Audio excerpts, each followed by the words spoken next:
Buenos días, buenas tardes o buenas noches si es el caso. La siguiente exposición la he extraído del libro de Jeremías en el capítulo 33. Así que voy a leer la versión de la nueva traducción viviente desde los versículos 23, 24 y 25, donde dice lo siguiente. El Señor le dio a Jeremías otro mensaje y le dijo, ¿te has dado cuenta de lo que la gente dice? El Señor eligió a Judá y a Israel, pero luego los abandonó. En son de burla dicen que Israel no es digno de ser considerada una nación. Sin embargo, esto dice el Señor. Así como no cambiaría las leyes que gobiernan el día y la noche, la tierra y el cielo, así tampoco rechazaré a mi pueblo. Esta exposición la he titulado Un solo pueblo y un solo linaje. La introducción. La introducción contiene el contexto de la época sobre la cual se está desarrollando la redacción o la historia del profeta Jeremías.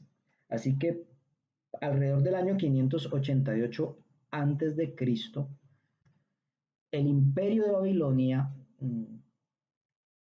que se encuentra invadiendo toda nación que se le cruce a su paso como si fuera una planadora, cerca o rodea a Judá, la región sur de Israel, impidiendo que ellos se abastezcan de sus alimentos, de las cosas que necesitan para poder subsistir, con el objetivo de invadir a Jerusalén. Por esa época, el rey que gobernaba Judá era Sedequías, un hombre corrupto, al igual que la mayoría de todos los que estuvieron gobernando sobre Judá. Sedequías era un hombre que no amaba a Dios, era un hombre que no respetaba la ley, era un hombre que estaba rodeado por profetas y sacerdotes que en lugar de ayudarle a corregir su camino, hacían todo lo contrario. Eh, Le ayudaban a convertirse en un hombre más necio, eh, soberbio y en ocasiones inflaban su ego. Esto a su vez provocaba que el pueblo cayera en la práctica de la idolatría o todo lo que inmoralmente a Dios le desagrada que hacían las demás naciones. Se encontraban en situación de injusticia social porque se habían olvidado de los pobres, de los necesitados, abusando de sus empleados o de sus esclavos. Y todo esto que se fue acumulando durante todos los reinados y todos los años que vinieron pasando, hicieron que el Señor se disgustara y dijera, ya no más, esto se acabó. Por esa razón es que Dios envía al profeta Jeremías para que hable con el pueblo, les exhorte a que abandonen su pecado, para que amoneste al rey y que le diga que ya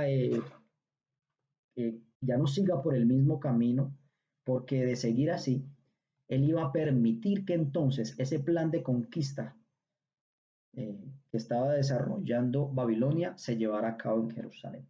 Esto era lo que estaba sucediendo y ese es el contexto en ese momento en donde fue escrito el libro de Jeremías. Ahora, ¿qué es lo que vamos a descubrir a través de esta exposición?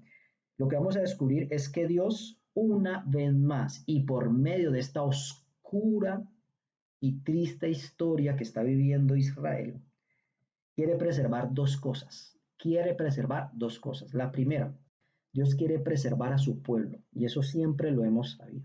Dios siempre durante todo el tiempo que Israel estuvo dando la espalda, que Israel estuvo rebeldizado al mensaje de Dios, que no quiso obedecer a Dios, Dios siempre le demostró su amor, su misericordia, su bondad. Entonces, esta no iba a ser la excepción. Dios quería, uno, preservar a su pueblo. Y lo segundo que quería preservar Dios era la promesa que un día, más bien 450 años atrás en el tiempo, le había hecho a uno de sus siervos, al rey David. Entonces, estas dos cosas, preservar a su pueblo y preservar la promesa que había hecho a su siervo David. Son las dos cosas que vamos a descubrir por medio de esta exposición. ¿Cómo lo vamos a hacer? Formulando preguntas y más bien buscando las respuestas a las preguntas que el texto también está sugiriendo. Como por ejemplo, la primera de ellas la encontramos en el versículo 24, que formula lo siguiente. ¿Te has dado cuenta de lo que la gente dice? Dios está preguntándole al profeta, y más que preguntar es como, se interpreta como si fuera una conversación espontánea. Dios está teniendo un diálogo espontáneo con el profeta Jeremías. Se percibe de esa forma, pero cuando previamente y leyendo los capítulos anteriores al 33, nos damos cuenta de que Jeremías está cursando por una serie de circunstancias que no son para nada agradables, como por ejemplo, podríamos mencionar que cada vez que él iba a exhortar al pueblo a que abandonara el pecado, experimentaba rechazo. El pueblo ignoraba la voz de Dios y por ende rechazaba al mensajero de Dios. ¿Qué más pudo experimentar el profeta Jeremías en esos momentos? Le tocó confrontar a falsos profetas, a falsos maestros que solamente venían a pintar pajaritos al gobierno de momento, eh, y también a traer engaño, mentiras al pueblo de Dios. Otra de las cosas que también tuvo que experimentar el profeta Jeremías fue el desprecio por parte de los gobernantes, de los reyes. Cada vez que Jeremías se acercaba hasta donde ellos no querían recibir al profeta porque él sabía que venía a traer malas noticias, malos reportes. ¿Y cómo no? ¿Cuántas veces Jeremías, el anuncio que venía a traer era que Dios iba a permitir que el pueblo fuera invadido por otros imperios? Tanto así que muchos de esos reyes trataron de conspiranoico a Jeremías, lo trataron de traicionero. Entonces, todo esto fue lo que vivió Jeremías y aún más el desarrollo de esta exposición que se encuentra en el capítulo 33 de Jeremías, habla también de una de esas. Y es que esa conversación, ese diálogo espontáneo que está teniendo Dios con Jeremías se desarrolla dentro de una cárcel. Para corroborar esto que estoy diciendo, entonces voy a leer Jeremías capítulo 33, pero ahora desde el versículo 1 y versículo 2 para que podamos ver qué es lo que estoy diciendo. Vino palabra de Jehová a Jeremías la segunda vez, estando él aún preso en el patio de la cárcel, diciendo: Así ha dicho Jehová, que hizo la tierra, Jehová que la formó para firmarla, Jehová es su nombre. Entonces, pensemos por un momento la posición de Jeremías, coloquémonos en sus sandalias como se dice por allí. Aparte de experimentar que está de forma injusta en ese sitio, Jeremías, él tiene sobre sus espaldas, él carga el peso de saber cuál será el destino desastroso al que se va a enfrentar el pueblo de Dios por ser rebelde, por ser desobediente. Todo esto llevaba a Jeremías a sumergirse en una profunda depresión, a que se sintiera mal. Y es aquí, por supuesto, donde Dios ya anima a Jeremías, después de verlo en esa situación, a que clame por una respuesta a todo eso que está pasando. Por eso tengo que leer el famoso versículo 3 del capítulo 33 de Jeremías, donde dice: clama a mí y yo te responderé y te enseñaré cosas grandes y ocultas que tú no conoces. Jeremías, clama a mí. Jeremías ya sabía que no había vuelta atrás. Dios ya había determinado qué iba a hacer con su pueblo. Dios estaba determinado en darle una lección a su pueblo. Y esta era la clase de juicio que Dios quería implementar para ese propósito. Como Jeremías ya sabía eso y se encontraba sumergido en su depresión, Dios le anima a que clame. Pero ¿qué es lo que Dios le revela a Jeremías dentro de esta situación?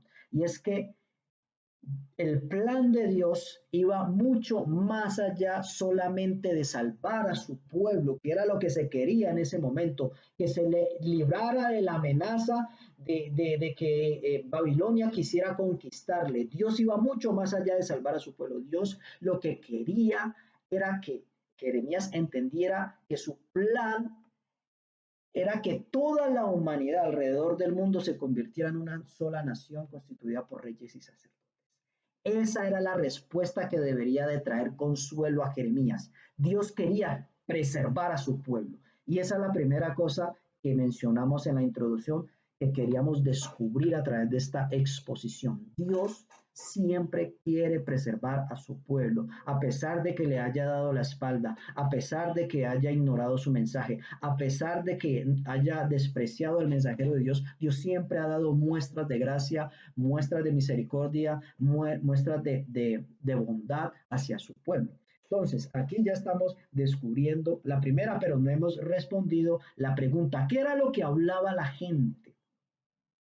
¿Qué era lo que la gente decía?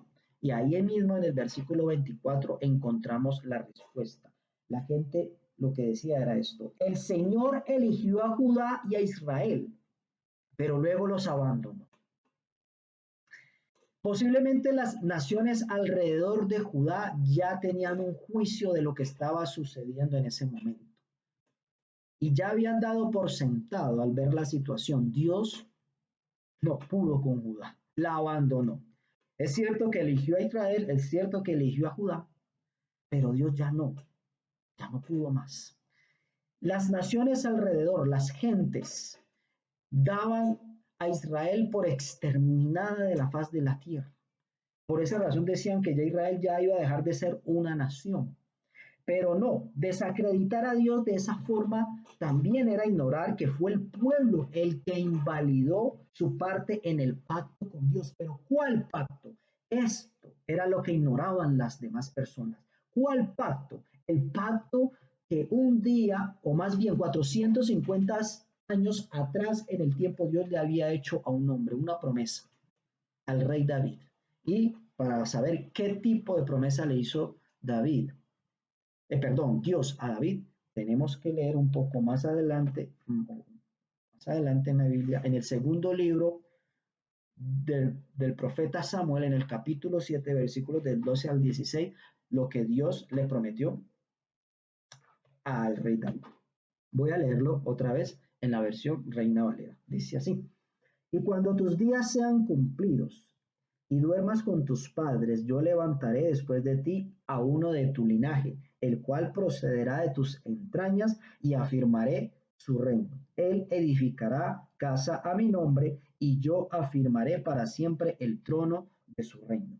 Yo le seré a él padre, y él me será a mí hijo, y si él hace mal, yo le castigaré con vara de hombres y con azotes de hijos de hombres. Pero mi misericordia no se apartará de él como la parte de Saúl, al cual quité de delante de ti.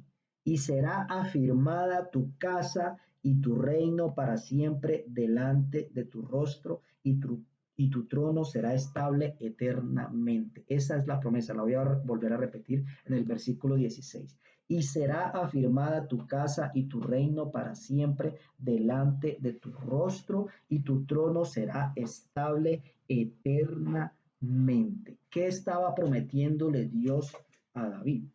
Que de su linaje no iba a faltar quien ocupara el trono de Judá. Dios siempre iba a reservar a alguien de la descendencia de David para que gobernara sobre el pueblo de Dios. Tremenda promesa. Ese juramento se estaba viendo afectado, o más bien se hallaba en peligro de extinción, debido a que el imperio de Babilonia se iba a intrometer en la historia de Israel, acabando posiblemente con toda la monarquía y posiblemente también con la descendencia de David. Aquí este juramento estaba siendo amenazado. ¿Era eso lo que Dios quería? No. Nadie quería ver tal clase de invasión. Pero era eso lo que estaba poniendo en riesgo el juramento que Dios había hecho sobre su pueblo y sobre la descendencia de David. Así que cualquiera que desconozca o que a propósito ignore las intervenciones y cada vez que Dios hizo algo para que el pueblo de Dios evitara caer en estas amargas consecuencias, cualquiera que desconozca esto negará que Judá tuvo la oportunidad de corregir sus acciones.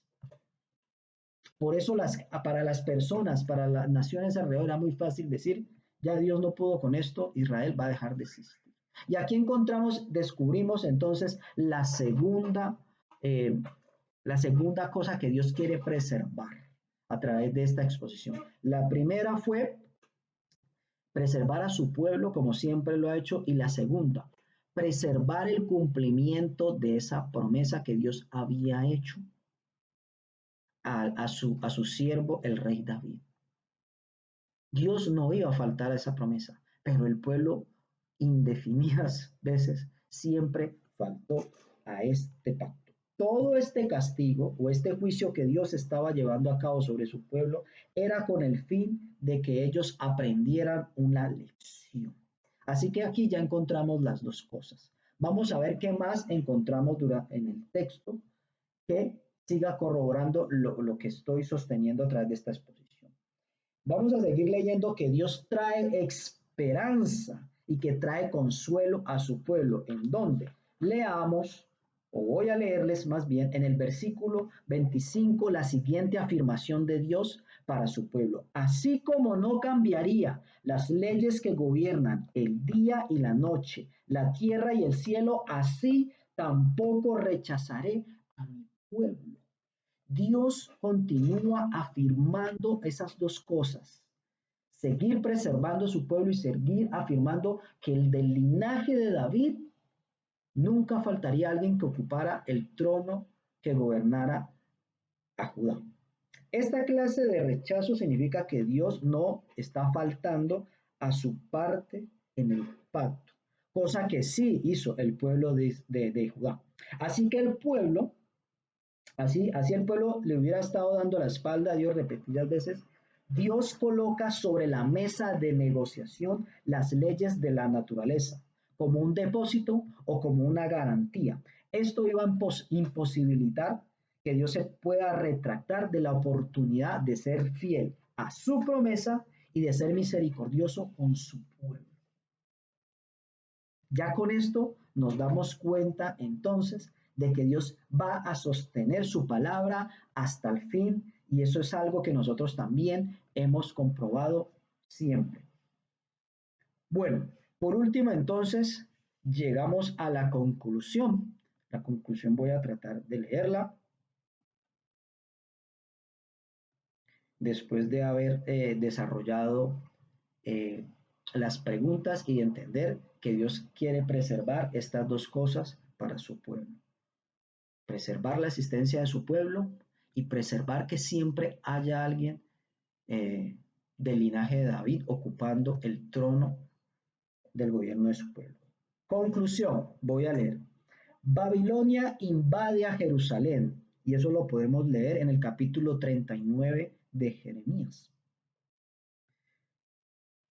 Y el corrupto rey Sedequías fue el último rey que gobernó sobre Judá. Su enemigo Nabucodonosor, el rey de Babilonia, lo secuestra, le arranca los ojos y se convierte en el verdugo que acabaría con la realeza y el derecho de que los judíos fueran una nación independiente. A partir de aquí, ya no habrá más nadie físicamente en el trono de Judá, y eso es algo que está comprobado hasta el día de hoy. Israel es una nación que, al igual que las demás, practica la democracia, y ellos tienen su gobernante. Por esa razón, en la actualidad, hoy, no hay quien reclame el trono de Babilonia. Hoy no hay quien ocupe el lugar de Alejandro Magno, que fue otro de esos hombres que se quiso devorar el mundo conquistando las naciones. Hoy no hay en Egipto faraón, que en su época también fue un gran imperio que, que llevó a cabo conquistas. E Israel, la nación terrenal, sigue esperando que aparezca el Mesías, el rey prometido que viene a salvarlos. Sabemos históricamente que eso es algo que ellos esperan todavía que se dé.